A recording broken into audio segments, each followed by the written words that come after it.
Bonjour, aujourd'hui je réponds à une question de Bruno qui me demande comment il faut respirer au mieux pour jouer de l'harmonica.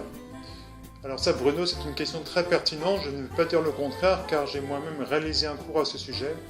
Effectivement, si vous respirez mal, vous allez vite vous sentir essoufflé, notamment si vous enchaînez les notes soufflées ou les notes aspirées. Si vous enchaînez par exemple des notes aspirées, puis des notes altérées aspirées, puis des notes aspirées, si vous faites beaucoup de notes, évidemment, vous risquez de vous retrouver essoufflé. Donc pour éviter cela, il y a une technique qui existe qui s'appelle la respiration costo-abdominale. Les professeurs de chant utilisent également cette technique, généralement ils parlent de la colonne d'air. C'est aussi une technique qu'on apprend quand on joue du saxophone par exemple ou de la flûte.